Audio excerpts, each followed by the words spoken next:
Bank came to seize the mansion, but the quiet nanny they fired returned with a fortune. A child's scribble held a deadly secret. A forgotten treasure still lies hidden. Now, a desperate man must outsmart the one person who knows his darkest truth. If you're new here, subscribe and comment your location. Now let's begin. The black cars with the bank's logo crunched up the gravel driveway of the once fearsome Romano estate. From the grand front steps, Lorenzo Romano watched, his face like stone. He wore a simple black sweater and trousers now, the silk suits and gold watches gone, sold to pay debts. The Mafia boss who had ruled the city with a whisper was being evicted by a bank. His men were gone, either dead, in prison, or loyal to someone else. Only his young son, Leo, was with him, holding his hand tightly. "Papa," Leo whispered, looking up at him. "It's okay, son," Lorenzo said, his voice rough. He saw the bank manager, a nervous man named David, step out of the lead car, clutching a folder. This was it, the final humiliation. "Mr. Romano," David began, not meeting his eyes. "The foreclosure is complete. You have 1 hour to remove personal effects. The property is now." A second vehicle, a simple, sleek silver sedan, glided up behind the bank cars. Everyone turned. The door opened and a woman stepped out. She was dressed in a simple but elegant cream-colored pantsuit, her dark hair pulled back in a smooth ponytail. She carried a small leather briefcase. Lorenzo didn't recognize her at first. She looked ordinary but confident, rich even. Then she looked directly at him, and a faint, unreadable smile touched her lips. His memory clicked. The eyes, the quiet way she held herself. "May," he said, the name feeling strange on his tongue. The nanny. The quiet, efficient woman from China who had taken care of Leo for 2 years. He fired her 3 months ago. He'd been in a rage, a paranoid fury after a deal went bad, convinced someone close was a snitch. She'd been collateral damage. He remembered the way she just nodded silently, packed her single suitcase, and left. She hadn't even asked for severance. "Hello, Mr. Romano," May said. Her voice was calm, clear. Different. It wasn't the soft, barely there voice of the employee. It had weight. "What are you doing here?" Lorenzo asked, a flicker of his old menace returning. "To see the show." May ignored him and walked directly to David, the bank manager. "I understand this property is being seized." "Yes, madam, it is. We're just executing the—" "I want to buy it," May said. She opened her briefcase right there. Inside were stacks of certified bank checks, bonds, and documents. "Full asking price, in cash, right now." A stunned silence fell over the driveway. David's mouth hung open. Lorenzo felt the world tilt. What? This woman, this servant, with that kind of money? It made no sense. "Who are you?" Lorenzo demanded, stepping forward. "Did Salvi send you? Is this a joke?" May turned to him, and for the first time he saw a glint of something hard in her brown eyes. "No joke, Mr. Romano, just business. You need to sell. The bank is selling. I am buying." She looked back at David. "We can complete the paperwork inside. I assume you have it." Dazed, David nodded. The bank's team, now looking more like spectators, followed May as she walked past Lorenzo and into the mansion he no longer owned. She knew the way. She knew every inch of the house. Inside, the grand foyer felt cold. The art was gone, the rooms echoey. They used the massive oak desk in his former study. Lorenzo stood in the doorway, watching as May, with swift, precise motions, reviewed and signed documents. She asked intelligent questions about property lines and tax liens. This was not the woman he knew. In 30 minutes, it was done. David handed her a set of keys, his keys, and left with his team, looking relieved and bewildered. Now they were alone. Lorenzo, Leo, and May in the hollow shell of the Romano mansion. Leo suddenly broke free and ran to May, wrapping his arms around her legs. "May, you came back." May's stern expression softened, just for a second. She knelt and hugged the boy. "Hello, Leo, I missed you." Lorenzo's mind raced. A mystery, a threat, an opportunity. His survival instincts, dulled by despair, roared back to life. This woman had a secret, and her secret had just bought his home. "Why?" he asked, his voice low. "Why this house? You hated it here. I fired you." May stood up, smoothing her pantsuit. I didn't hate it, and I have sentimental attachment. I want to live here. It's a good investment. Don't lie to me, Lorenzo said, taking a step closer. He still had his physical presence, tall and imposing. You were a nanny. 3 months ago you had nothing. Now you have millions. Did you steal from me? A genuine laugh escaped May, short and dry. From you? No, Lorenzo, I didn't steal from you. She looked around the study, her eyes lingering on the empty space where a terrible painting of a ship used to hang. But I did take something when I left, by accident. Lorenzo's eyes narrowed. What? A drawing from Leo's folder. He gave it to me as a goodbye present. She walked to the window, looking out over the overgrown garden. It was a mess of lines and circles and squiggles, a child's scribble. You even saw it. You said, "Take that worthless thing and get out." Do you remember? He didn't. He said so many cruel things that day. It wasn't worthless, May said softly. It was a map, a very, very good one, encrypted in the way only a child's innocent mind, repeating what he'd seen his paranoid father doodle, could manage. Ice flooded Lorenzo's veins. A map. The map. Years ago, in a moment of supreme caution after a huge score, he had converted a chunk of his wealth into diamonds, gold-bearer bonds, and cash. He'd drawn a map to its location. But then he'd been shot. A rival's ambush. He survived, but with a severe concussion. The memory of where he'd hidden the treasure, and even the map itself, had been wiped clean. He'd spent years believing that wealth was lost, or that he'd moved it and forgotten. It was his greatest frustration, a ghost haunting him. And Leo, little Leo, must have seen the drawing on his desk. He'd loved to draw on his daddy's papers. He must have copied it in his own chaotic way. You found it, Lorenzo breathed, shock and fury mixing in his gut. You found my cash. I did, May said, turning to face him. It took me a month to decipher Leo's drawing. The X wasn't in a forest or a cave. It was here, somewhere in this very house. The drawing showed the layout of the West Wing fireplace and the pattern of the floorboards. But the final clue is still here. I couldn't find the exact spot from the drawing alone. The treasure is here, Lorenzo, buried in the walls or under the floors. And now, she jingled the keys, the house is mine. I can take my time. I can tear the place apart, board by board, until I find it. Lorenzo felt dizzy. The treasure he'd dreamt of, the key to his resurrection, was here. And this woman, this quiet nanny, was going to take it. She had outsmarted him completely. But he was Lorenzo Romano. He wasn't beaten yet. What do you want? He asked, switching tactics. His voice became smoother, inviting. We can work together. You have the house, but you don't know the secrets like I do. I built parts of this place. I know where the old foundations are, the hollow spaces. I can help you find it, split it, 50-50. May watched him, her face unreadable. She saw the calculation in his eyes, the practiced charm. She had seen him use it on business associates, on women, on enemies. She had been invisible then, cleaning up glasses in the background. She was not invisible now. Why would I split it with you? She asked. I have the map. I have the house. I have the money from the first part of the treasure to live on while I search. You have nothing. I have Leo, Lorenzo said, and the words were both a threat and a plea. He put a hand on his son's shoulder.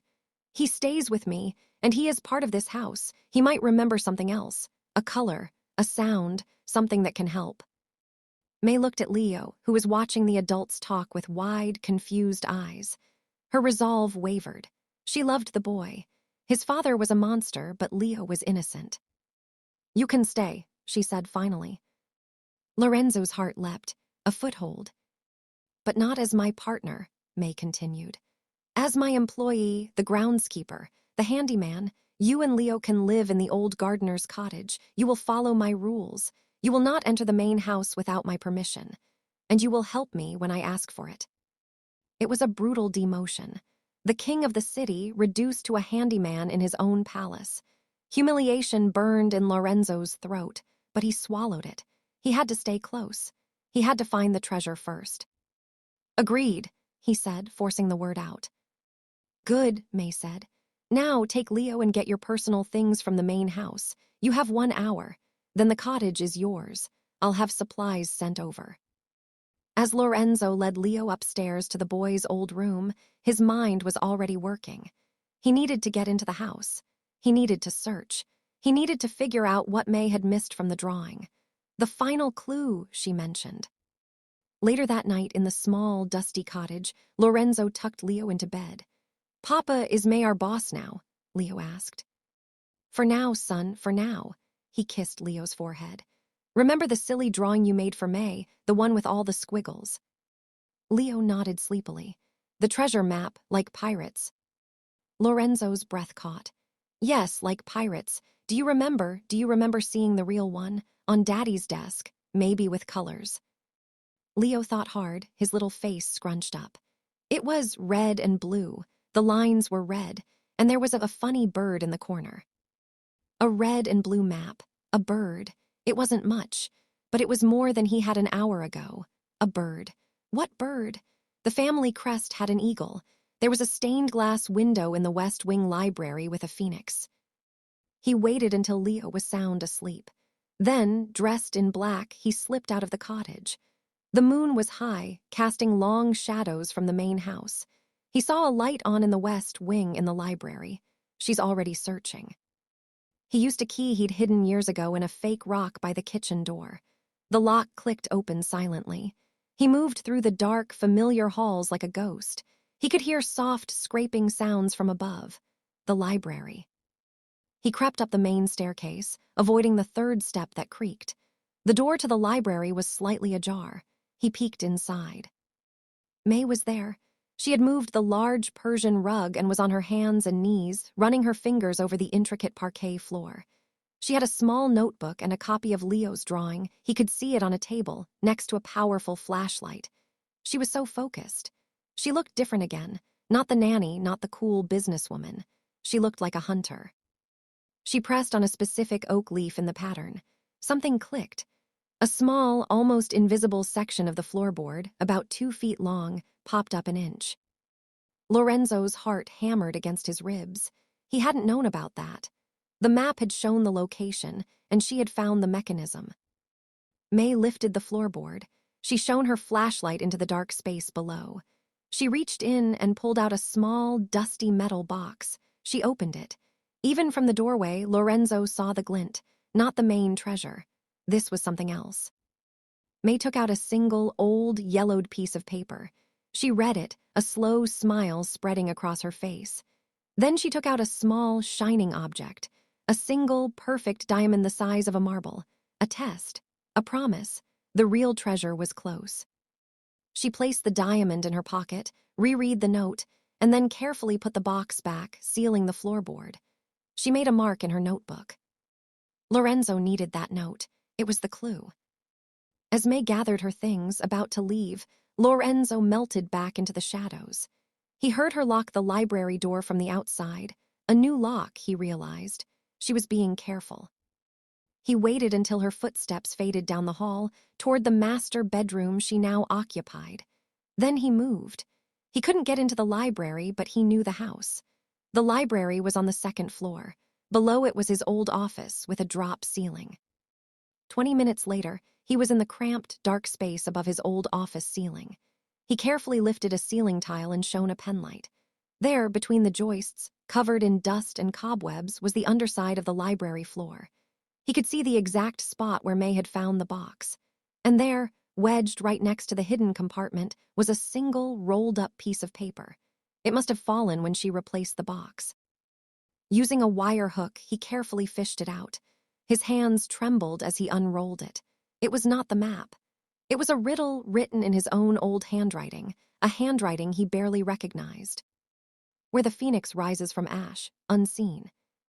The guardian's eye looks upon the scene. 7 steps east from the heart of flame. Knock where the wall whispers your name. A phoenix. Leo had said a bird. The stained glass window.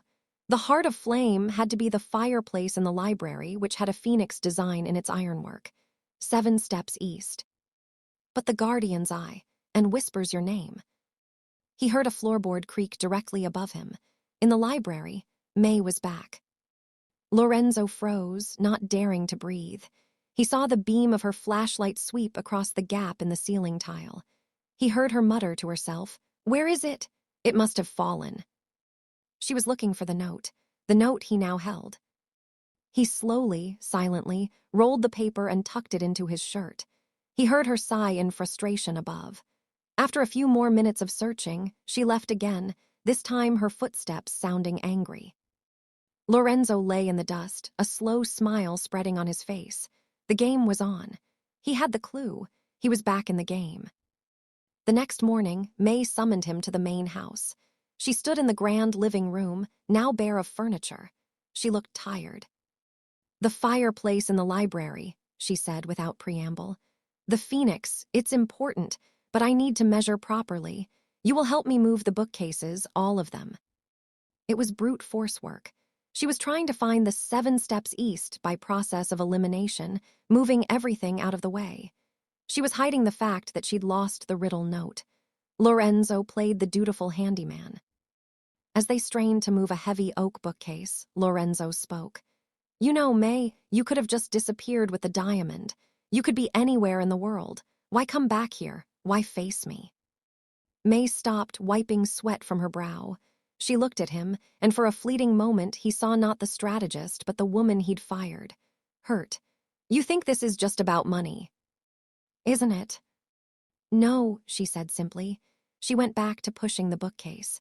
"This house, when I worked here, I was a ghost. I cleaned your blood off the floors sometimes. I answered your phone when your girlfriends called. I put Leo to bed when you were out doing things I didn't want to think about. I was nothing to you." She got the bookcase into position and turned, her eyes blazing. "I found that map by accident, but when I decoded it, when I realized what it was, it felt like the house itself was giving me a gift, an apology, telling me I wasn't a ghost, that I was smart, that I could have power too." She took a step toward him. "I came back to buy this house because I wanted to own the place that made me feel invisible. I wanted you to see me, really see me. And know that the person you threw away was the one who took everything from you." Her words hung in the dusty air. It was about power. It was about revenge. It was deeply, profoundly personal. Lorenzo understood that language perfectly. "I see you now, May," he said quietly, and he meant it. He saw a formidable opponent. Just then, Leo came running into the room from the garden, his hands dirty. "Papa, May, look what I found buried near the roses." In his hand was a small, tarnished silver locket. May and Lorenzo both stared. It was old. Victorian, not part of the treasure, but it was a piece of the house's history. May took it gently and pried it open. Inside was a tiny, faded photograph of a woman and a lock of hair, and on the inside of the locket's door an engraving. "For Alina, my guardian. R." Guardian. May's eyes snapped to Lorenzo. He saw the same realization in them, the riddle. The guardian's eye looks upon the scene. "Alina," May whispered. Who was Alina? Lorenzo's memory, jogged by the names, supplied an answer. "My great-grandmother, Alina Romano, the founder's wife. There's a portrait of her in the east hallway." They both moved at once, forgetting their roles, their game. They hurried to the east hallway. There, among portraits of grim-looking men, was a painting of a beautiful, stern woman with dark hair and piercing blue eyes. She was wearing a silver locket. And in the painting, she was looking directly at the artist. Her gaze seemed to follow you, the guardian's eye. May stood directly in front of the portrait, letting Alina's painted eyes look upon her. Then she turned slowly, following the line of sight. The gaze pointed directly down the hallway, toward the library door. "7 steps east from the heart of flame," Lorenzo muttered, now standing beside her. "But we need to start from the fireplace." They went back to the library. May stood at the center of the Phoenix fireplace. She faced east, toward the portrait hall. She took 7 deliberate, normal steps. They led her to a blank section of wall between 2 bookshelves. A wall with nothing on it, but old, dark wood paneling. "Knock where the wall whispers your name," May said. She knocked on the panel, a solid thunk. Nothing. She knocked again, moving along the wall. Lorenzo had an idea. He remembered his grandfather's stories. The house was full of old tricks. "Not your name," he said. "Her name." May looked at him, then back at the wall. She said clearly, Alina. Nothing. Guardian, Lorenzo tried. Silence. Then Lorenzo remembered the engraving. My guardian, he said, Alina Romano. A soft, barely audible click sounded from within the wall. A small panel, the size of a book, recessed by an inch. Inside the shallow space was a simple, old-fashioned keyhole. May and Lorenzo looked at each other. This was it, the final lock, and neither of them had a key. The locket, May said suddenly. She pulled it from her pocket. On the back, they hadn't looked. She turned it over. There was no keyhole, but there was a strange, intricate pattern engraved. Lorenzo took it from her and examined it. He pressed the pattern. It didn't move. He twisted the loop at the top. It twisted freely. And then, with a tiny snick, the base of the locket popped open. Hidden inside the base was not a space for a photo, but a small, ornate silver key. The air left Lorenzo's lungs. They had it. May took the key from his trembling hand. She inserted it into the keyhole in the wall. It fit perfectly. She turned it. The sound was a deep, satisfying thud of heavy mechanisms shifting inside the house. Not just the panel, but the entire bookcase to the right of it swung inward, revealing a dark, narrow staircase leading down. A musty, cold smell drifted up, the real vault. May grabbed her flashlight. Lorenzo, acting on pure instinct, grabbed her wrist. Wait. She glared at him. Our deal is over. I found it. You found it with my help, he said, his voice tense. With my son's clue, with my family's history. That treasure in there, it's not just money. It's my family's legacy, my son's future. You lost that future when you treated everyone like they were nothing, May shot back, but her voice wavered. She looked at the dark stairs, then at his desperate face. She knew going down there alone with him was dangerous. He was still a predator. 50-50, he pleaded, and this time it wasn't a tactic, it was real desperation. Please, May, for Leo, let me give him something.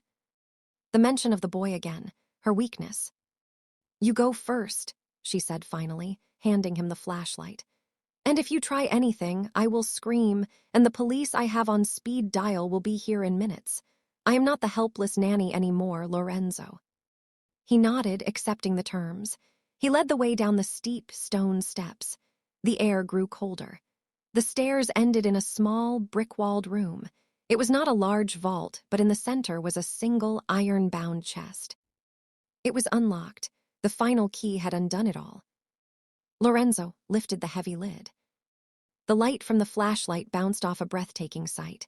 Stacks of gold bars, piles of loose diamonds and rubies that sparkled like fire, bundles of old, high-denomination bearer bonds, and on top, a single sealed envelope with his name on it, in his own handwriting from a lifetime ago.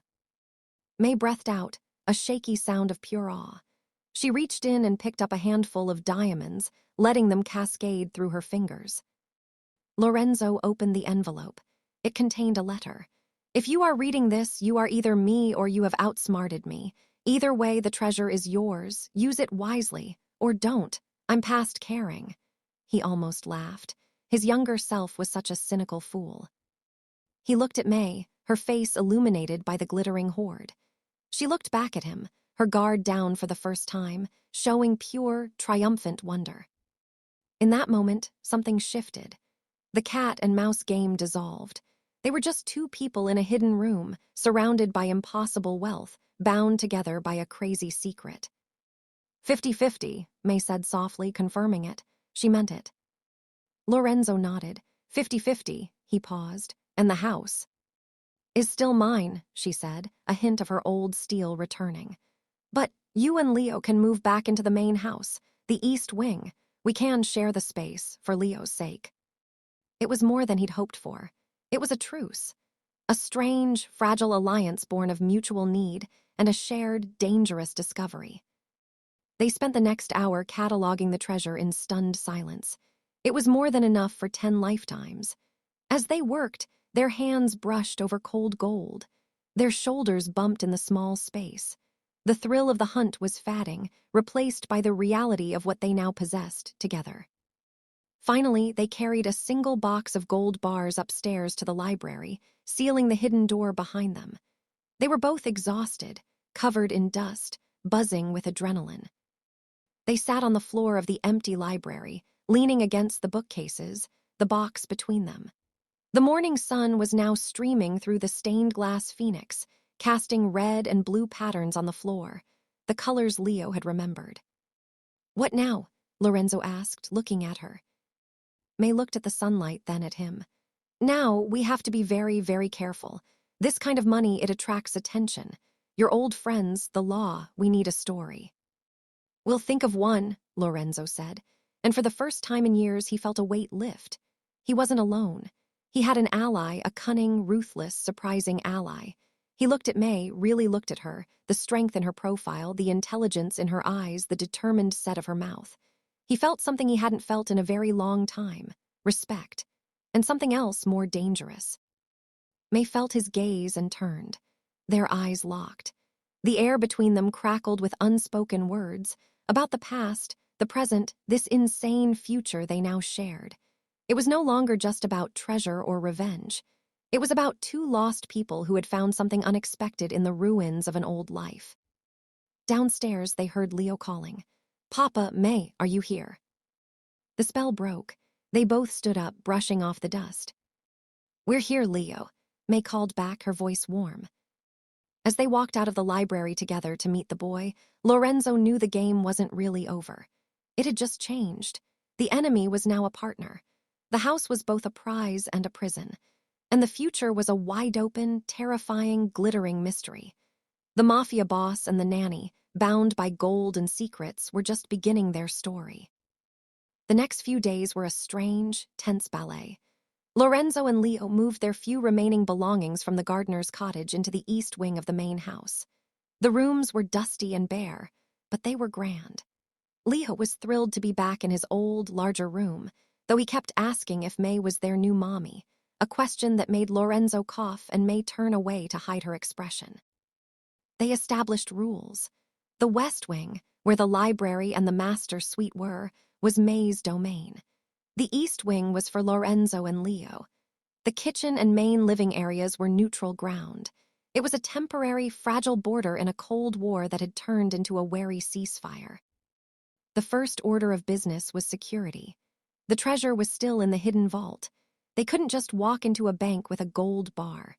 Lorenzo's old contacts were untrustworthy, and May was a ghost with suddenly massive wealth, a red flag for any financial institution.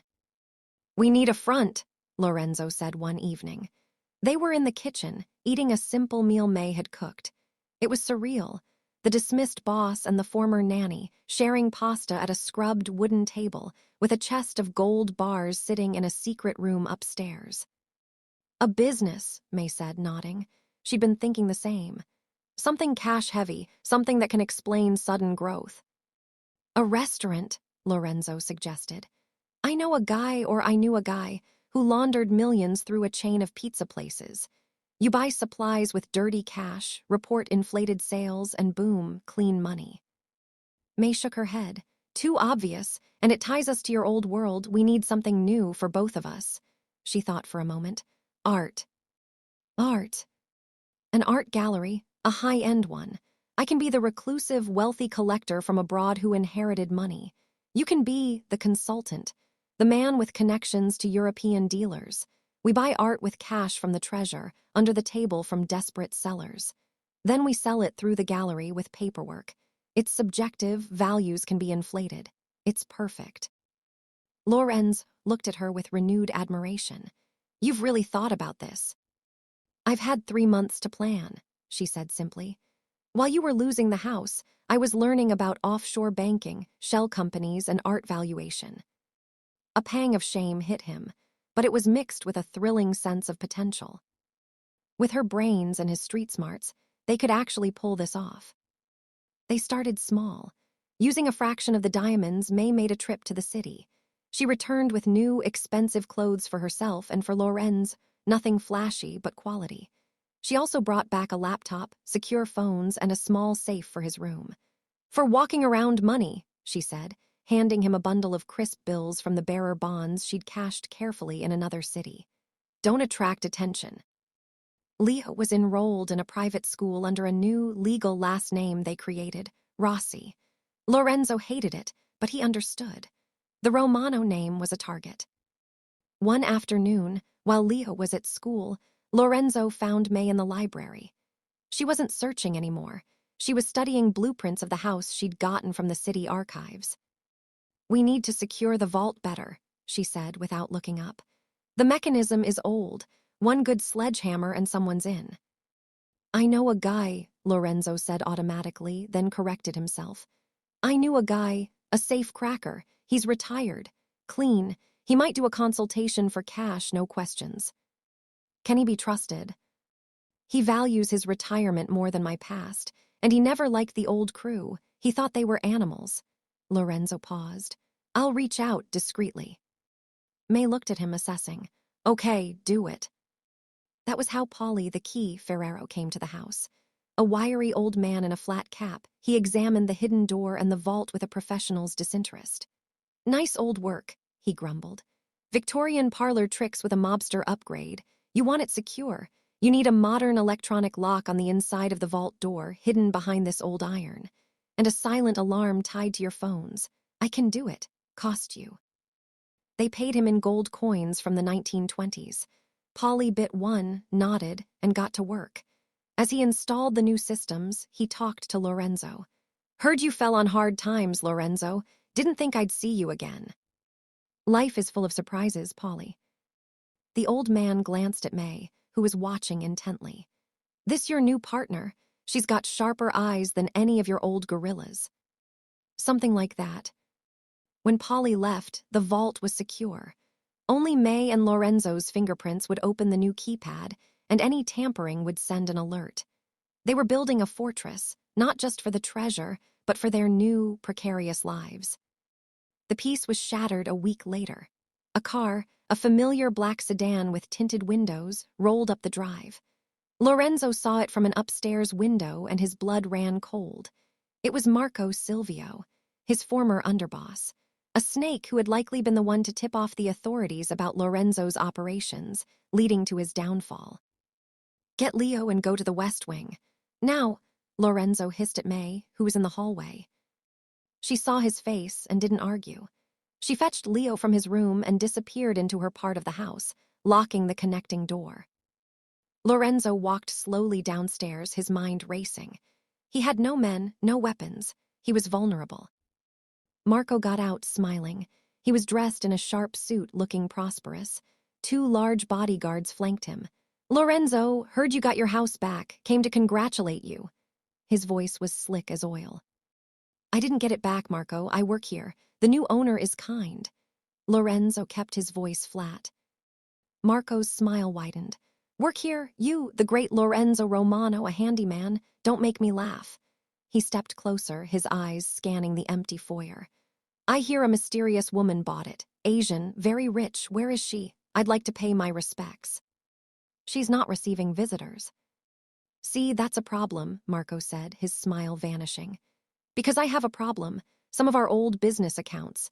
They seem to have vanished right before the feds froze everything. A lot of money. I always thought you had a secret stash, Lorenzo, a lifeboat. And now suddenly you're not in the gutter. And a rich nobody owns your house. It makes a man curious. Lorenzo's heart hammered. Marco was sniffing around the treasure. I lost everything, Marco. You of all people should know that. You were there when it fell apart. Marco's eyes hardened. I think you're lying, and I think this new owner of yours knows something. You have 1 week, Lorenzo. Bring me a sign of good faith, 2 million cash, a token, or I'll come back with more than curiosity. I'll come back with men who will pull this pretty house apart, stone by stone, until they find what you're hiding. And then I'll take it and your son and your new lady friend. He turned and got back in his car, leaving Lorenzo standing on the steps, cold with fury and fear. When the car was gone, May emerged. She'd heard everything from an open window above. Who was that? My past, Lorenzo said, his voice tight, and it just came calling with an invoice. They retreated to the library, the new nerve center. Lorenzo told her everything about Marco, his ruthlessness, his betrayal. "He won't wait a week," Lorenzo finished. "He'll be watching the house. He'll try to grab one of us to force the issue, probably you or Leo." May didn't panic, she paced. "We can't run. We have the treasure here. We can't fight him head on. We don't have an army." She stopped, turning to him. "We have to outsmart him, like we outsmarted the map." "How?" "We give him what he wants," May said, a dangerous glint in her eye. "But not really." Her plan was audacious. They would use a small portion of the treasure to set a trap. They would get $2 million in cash, mostly in marked, traceable bills from a carefully staged withdrawal they would let Marco's spies see. They would also include a few real gold bars from the vault to sell the story. They would agree to a meeting to hand it over. "But we won't be handing over anything," May said. "We'll be handing him to the police." Lorenzo stared. "The police? Marco owns half the cops in the district." "Not the feds," May said. "The FBI, financial crimes. I've been doing my homework, Lorenzo. Marco has been under a loose investigation for years, but they never had enough. What if they had a confidential informant? A former associate ready to turn state's evidence in exchange for protection?" "Me, a rat," Lorenzo recoiled at the idea. It was the ultimate sin in his old world. "Not you," May said softly. "Me, the new owner, the innocent civilian who was threatened by a known mobster. I go to the FBI. I tell them Marco is trying to extort me, that he believes I have hidden money from your old operations.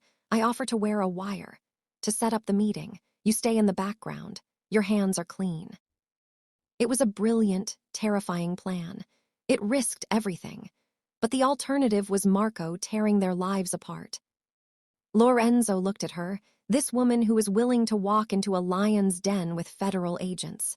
To protect him, to protect Leo, to protect their fortune. "Why would you do that?" he asked, his voice rough.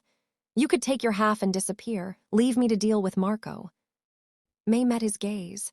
"Because this is my home now, and no one threatens my home." She paused. "And because Leo needs his father, even a flawed one." It was the closest she'd come to admitting any care for him. Lorenzo felt a lump in his throat. He nodded. "Okay, we do it your way." The next 48 hours were a whirlwind. May contacted the FBI through a secure tip line, using a story about being a foreign investor being extorted. She was convincing, scared but determined. They were interested, very interested. An agent named Jessica Chen was assigned. She was sharp, skeptical, but intrigued by the mention of Marco Silvio. Meanwhile, Lorenzo used his last remaining clandestine contact to acquire a cache of weapons, just for protection. He hid them in a new spot in the East Wing. He also reached out to Polly, who, for another gold coin, installed hidden cameras at the estate's gate and along the driveway. The meeting was set. Marco demanded the exchange at an abandoned warehouse on the waterfront, a place he controlled. The FBI insisted on wiring May. They would be listening and watching from vans nearby. The night before the meeting, the tension in the house was a physical thing. Leo could feel it and was clingy. May made him his favorite dinner, and for a while, they pretended to be a normal family. After Leo was asleep, Lorenzo found May in the library, checking the wire equipment one last time. "You don't have to do this," he said quietly. "Yes, I do," she replied, not looking up. "It's the only way. If anything goes wrong." "It won't." She finally looked at him. In the soft light, she looked younger, more vulnerable. "You'll be listening. The FBI will be there." "Marco is unpredictable, if he suspects." "Then we have your guns as a last resort," she said, an attempt at a smile that didn't reach her eyes. Impulsively, Lorenzo reached out and took her hand. She stiffened but didn't pull away. Her hand was cool. "You come back, May. You come back safe. That's an order." A real, small smile touched her lips. "You're not the boss of me, Romano." "Tonight I am," he said, and the air between them charged again with that unspoken thing, more urgent now, edged with fear. He leaned in, and for a heart-stopping second, he thought he might kiss her. But he stopped just a breath away. Now wasn't the time. He released her hand. "Be careful." The next day, May drove to the warehouse alone in her silver sedan. The ransom was in a suitcase in the trunk.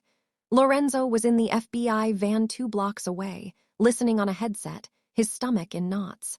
Agent Jessica Chen was beside him, her face focused. They heard everything. May's calm voice as she entered the warehouse, Marco's smug greeting, the sound of his men searching her, finding the wire. Lorenzo's blood turned to ice. A wire. Marco's voice was deadly calm. You brought the cops to me, you stupid woman. A scuffling sound, May's gasp. Change of plans, Marco said. We take her. We use her to get to Lorenzo. He'll talk for her. Lorenzo was out of the van before Agent Chen could stop him. He had a gun tucked into the back of his jeans. He ran, a lifetime of street fights and rage fueling him. The FBI teams were scrambling, but their operation was blown. He reached the warehouse's side entrance, an old loading bay he knew from a past deal. He slipped inside, moving through shadows of rusted machinery. He saw them in the center of the open floor. Marco, 4 of his men, and May, held by 2 goons, a bruise already forming on her cheek. You looking for me, Marco? Lorenzo's voice echoed in the vast space. Everyone turned. Marco's face split into a grin. Lorenzo, the handyman arrives, come to trade your life for hers. Let her go. This is between us. Oh, it is, Marco said, but she's my insurance now. He nodded to one of his men, who punched May hard in the stomach. She doubled over with a cry. Something in Lorenzo snapped. The careful planner, the fallen boss, vanished. The animal, the one who had built an empire on fear, surged forward. He didn't go for Marco. He went for the man holding May. 2 shots, deafening in the enclosed space. The man dropped. Lorenzo grabbed May, shoving her behind a concrete pillar. Chaos erupted. Marco's other men opened fire. Lorenzo returned it, covering May. He was shot once in the arm, a burning graze, but he barely felt it. Then the FBI swarmed in, shouting, FBI, drop your weapons. A fierce firefight broke out. Lorenzo dragged May towards the side exit, shielding her with his body. He saw Marco trying to flee through a back door. Their eyes met across the smoky, noisy room. Hatred, pure and final, passed between them. An FBI bullet caught Marco in the leg. He went down, screaming. It was over in minutes. Marco and his men were in custody. In the aftermath, amid the flashing lights and shouting agents, Lorenzo stood holding a trembling May. Agent Chen approached them, her expression unreadable. You're both coming downtown, she said, for debriefing and to explain this. She looked pointedly at the gun in Lorenzo's hand.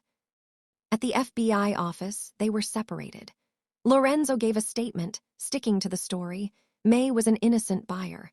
Marco was extorting her based on old, false rumors about hidden money. Lorenzo was just a former employee trying to protect his boss. He said nothing about the treasure. May's story matched his perfectly. She was convincing in her fear and outrage. With Marco caught on tape threatening her and the evidence of the attempted kidnapping, the FBI's focus was squarely on him. They were released in the early hours of the morning, warned to stay available. As they drove back to the mansion in silence, the weight of what had happened settled on them. They had almost lost everything. May had almost been killed. Inside the grand foyer, the first light of dawn was creeping through the windows. They stood there, alone in the quiet house. Your arm, May said softly, seeing the blood on his sleeve. It's nothing. She stepped closer. Let me see.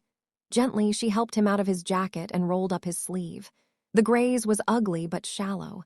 She led him to the kitchen, cleaned it with antiseptic from a first aid kit, and bandaged it with careful, precise movements. Her touch was feather-light.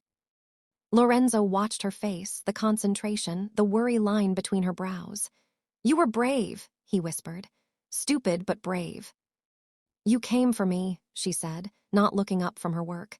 You could have stayed safe. You could have let them take me and run with the treasure. I told you, he said, his voice low. You're part of this now, we're partners. She finished the bandage but didn't move her hands from his arm. She looked up, her eyes meeting his. The fear and adrenaline of the night were melting, transforming into something else, something warmer, more dangerous. He cupped her face with his good hand, his thumb brushing the bruise on her cheek. "He hurt you." "It's okay," she breathed. This time he didn't stop himself. He leaned in and kissed her. It wasn't gentle. It was fierce, desperate, a claiming and a promise all at once. A release of all the tension, the games, the fear. She kissed him back just as fiercely, her hands gripping his shirt, pulling him closer. For a long moment, the past and the future vanished. There was only the two of them, in the silent kitchen of the house they had stolen from each other, bound now by blood, gold, and something that felt terrifyingly like the beginning of love. When they finally broke apart, both were breathless. May rested her forehead against his, her eyes closed. "This is a bad idea," she whispered. "The worst," Lorenzo agreed, but he was smiling. "It complicates everything." Everything was already complicated. She pulled back slightly, looking at him, really looking at him. The ruthless Mafia boss was gone. In his place was a man who had risked everything for her, a flawed, dangerous, but fiercely loyal man, and she was no longer the invisible nanny. She was his equal, his partner in every sense. "What now?" she asked, echoing his question from the vault. "Now," Lorenzo said, pulling her into a proper embrace, holding her tight, "we build something, together, with the money, with the house, with this." He meant them. The sun was fully up now, filling the house with light. Down the hall they heard Leo's sleepy voice calling. "Papa, May, are you home?" They separated, but their hands found each other, fingers intertwining. They walked out of the kitchen to meet their future, a future built on a stolen map, a seized mansion, and a love as unexpected and powerful as the treasure hidden in their walls. The game was over. A new, more dangerous, and more beautiful one had just begun. The following months were a delicate dance of creation and caution. The immediate threat of Marco was gone, facing a mountain of federal charges with no bail. But his arrest sent shockwaves through the city's underworld. Lorenzo Romano was back on everyone's radar, not as a broken man, but as the guy who had somehow survived Marco's hit and was now cozy with a mysterious, wealthy woman. Agent Jessica Chen became a periodic visitor. She was polite, professional, and deeply suspicious.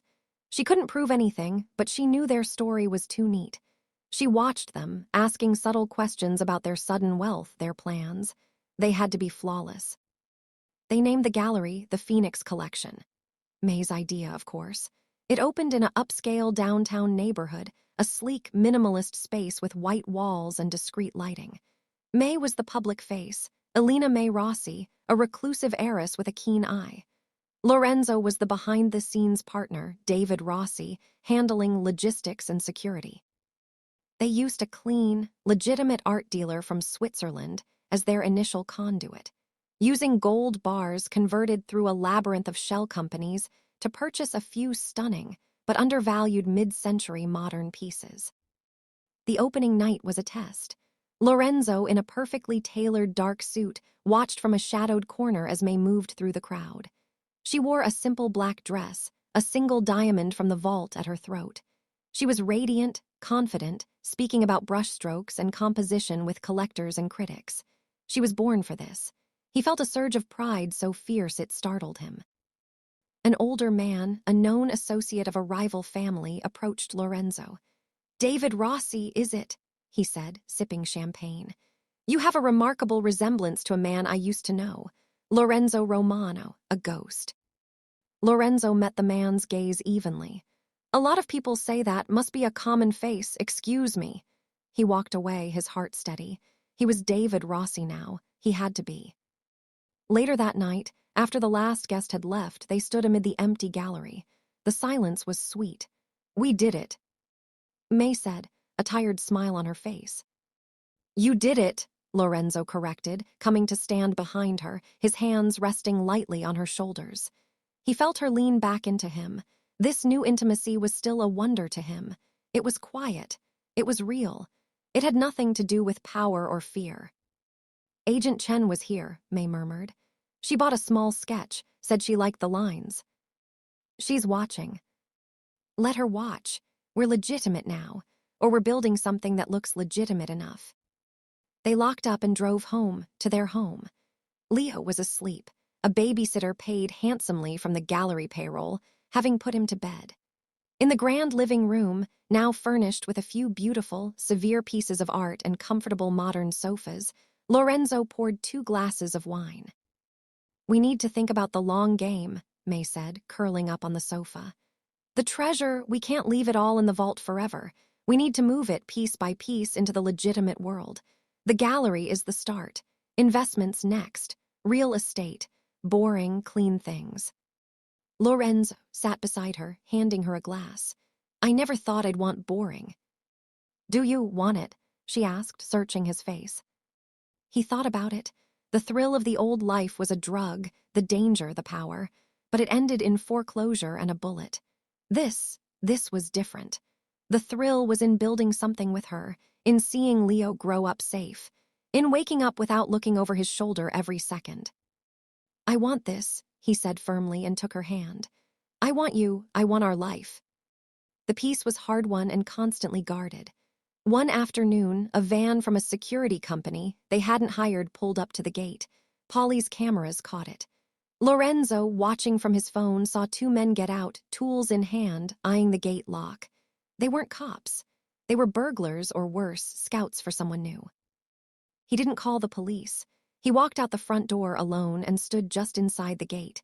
He didn't say a word. He just stared at the men, his expression the old, cold Lorenzo Romano expression, the one that promised violence. The men looked at him, looked at the cameras, got back in their van and left. The message was sent. The Romano estate was not an easy target. It was protected. But the incident rattled May. "We can't live like a fortress forever. We need a better solution. We need to be untouchable in a different way." Her solution was philanthropy. "The Alina Rossi Foundation," she announced a week later. "A charitable trust for underprivileged children's arts education. We fund it lavishly, publicly. We become patrons, philanthropists. It's harder for the shadows of your past or the FBI to touch beloved community figures." It was genius. They hired a sharp, ethical lawyer to set it up, using more filtered treasure money. They made a very public, very generous donation to Leo's school. The local newspaper ran a profile. "Mysterious heiress and husband give back." There was a photo of them, looking every inch the elegant, caring couple. Agent Chen clipped the article and added it to her file, her frown deepening. Life began to find a rhythm. Mornings were for Leo and family breakfasts. Days were for the gallery and foundation work. Evenings were for themselves. Lorenzo discovered things about May he'd never known. She loved old jazz records. She was terrible at gardening but tried anyway. She had a quiet, wicked sense of humor that emerged when she was relaxed. One night they were in the library, not searching for treasure, but just reading. Leo was building a complicated Lego fortress on the rug. A fire crackled in the hearth, the Phoenix fireplace, now just a fireplace. Lorenzo looked up from his book. "I never asked, what were you going to do with the treasure, before you came back, if you had found it all and I was gone?" May put her book down. She looked at Leo, then into the fire. "I thought about leaving, going somewhere no one knew me, buying a villa by the sea, being free and invisible again." She looked at him. "But it felt empty, like I'd just be a richer ghost. Coming back, facing you, it gave it meaning. It gave me meaning." "You wanted to prove something." "I wanted to be someone," she corrected gently. "And now I am." Leo scrambled up and climbed into Lorenzo's lap, then reached out for May. She shifted to sit closer, and the 3 of them formed a small, tangled unit on the big chair. Lorenzo's arm was around May, Leo sandwiched between them. He kissed the top of his son's head, then met May's eyes over it. In them, he saw a reflection of his own disbelief at this simple, profound happiness. The final piece of the past was dealt with on a cold, bright Tuesday. Lorenzo had to testify at Marco Silvio's pretrial hearing. It was a formality, but he had to appear. He wore a conservative suit, his hair trimmed. He looked like a businessman. May waited for him outside the courtroom. When he emerged, his face was pale but calm. "It's done," he said. "He's pleading guilty. He'll be in a federal cage for 30 years. He won't see sunlight until he's an old man." May took his hand, her fingers lacing through his. "It's over." As they walked down the courthouse steps, a figure stepped out from behind a column. It was Salvi, Marco's former capo, now trying to hold the crumbling pieces of the organization together. He was alone. "Lorenzo," Salvi said, his voice wary. "Salvi, I have nothing to say to you." "I'm not here for trouble," Salvi said quickly, eyeing May. "I'm here to deliver a message from the remaining interested parties. They see you're out. They see you're clean or cleaning up. The message is, stay out. You mind your business with your gallery and your charity, and no one will mind you. You're a ghost to us. A friendly ghost." It was the best they could hope for, a grudging acknowledgement of a new border. A truce with the dark side. "Message received," Lorenzo said. He didn't wait for a reply. He and May walked to their car, a modest but expensive sedan bought through the gallery. That night they made a decision. With the last major threat neutralized, it was time to fully claim their life. They went down to the vault together. They took out not gold or diamonds, but the small metal box May had found first, the one with the riddle and the single diamond. They also took the old, yellowed letter Lorenzo had written to himself. Back in the library, Lorenzo built a fire. One by one, he fed the pieces of the past into the flames. The riddle note, the old map, the letter. The paper burned quickly, the secrets turning to ash and rising up the chimney with the phoenix. May held the single diamond. "This one stays," she said, "a reminder." Lorenzo took it from her and impulsively got down on one knee right there on the rug. Leo, who was drawing at the table, looked up, his eyes wide. "May," Lorenzo said, his voice thick with emotion. "I don't have a ring. I have a stolen diamond from a treasure we found by accident. I have a past I'm ashamed of and a future I don't deserve. But I have this house and my son and my heart, and they are all yours. Will you marry me? For real, not as partners in crime, but as partners in life." Tears filled May's eyes. She laughed, a watery, joyful sound. "Yes," she said. "Yes, Lorenzo, for real." He slipped the diamond into her hand and stood, pulling her into a kiss that was a promise, a seal, a new beginning. Leo whooped and ran over, hugging them both. "Does this mean May is my mom now?" he asked, his face pressed into May's side. May knelt, her tears falling freely now. "If you want me to be." "Yes," Leo shouted, and that was that. They were married a month later in a small, private ceremony in the mansion's garden. The only guests were Leo, their lawyer, and a very bemused agent, Jessica Chen, who attended in an official capacity but found herself clapping with everyone else. The bride wore a simple ivory dress. The groom kept looking at her as if she were the treasure he'd spent his whole life searching for. As the sun set, casting the garden in gold, Lorenzo held his wife close. "You know," he murmured into her hair, "the bank came to seize this house. They thought it was the end of my story." May looked up at him, her eyes shining with love and quiet triumph. "It was just the beginning of ours." And it was. The Romano mansion, once a symbol of fear and loss, stood not as a seized asset, but as a home. Filled with art, with laughter, with the safe, happy sounds of a little boy, and with a love that had been hidden in its walls, more precious than any gold. The Mafia boss and the nanny had vanished. In their place were Lorenzo and May Rossi, philanthropists, art dealers, a family. Their fortune was secure, their past was ashes, and their future, built on a foundation of secrets and second chances, was brighter than any diamond. Thank you for joining Lorenzo and May's dangerous journey.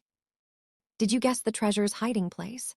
Subscribe for more thrilling tales of secrets and second chances. Comment below where you're watching from and what you would have done with the Mafia boss's fortune.